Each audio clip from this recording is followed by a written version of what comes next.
Are you applying to grad school this year? If so, I have a few tips that may increase your odds of getting in. Now, I'm talking specifically about research-based programs, but if you're going for a different program, these still might help out.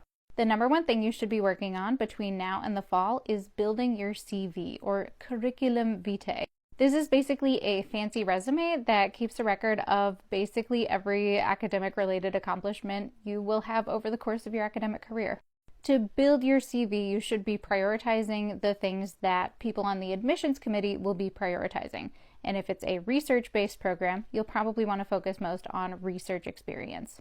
This means getting an internship or most likely volunteering at a lab at a university or a museum or even a zoo or hospital.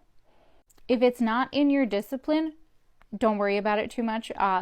Research is a transferable skill, so it's more important for you to have research experience than it is for you to have experience in your field.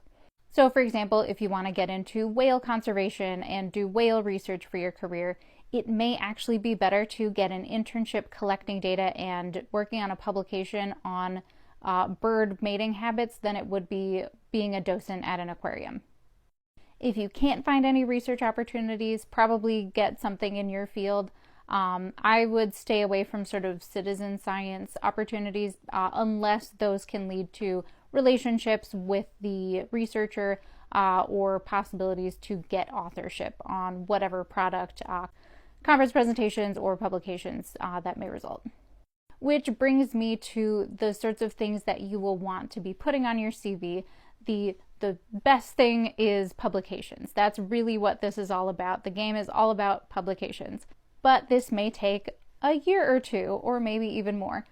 Usually it involves collecting data or doing some analyses for some sort of peer-reviewed research article. A faster option is conference presentations.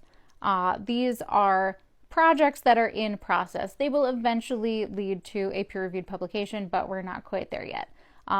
Every year, scientific societies have basically get-togethers at conference centers, and they talk about their research and they give presentations. If you can get your name on a presentation or even do the presentation, that's a great thing to put on your CV. Now, I want to make a little aside and talk about the timeline. There is no rush for this. There is no rush for grad school. What matters most in getting hired at the end of the day is going to be primarily the number of publications you have, and that is just going to take time.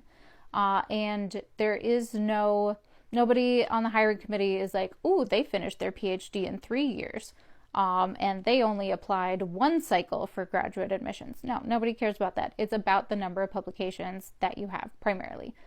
So there's no rush and there's no reason to do it on any sort of timeline. So I would take your time and do it right. Good luck with your CV building, and follow for more tips.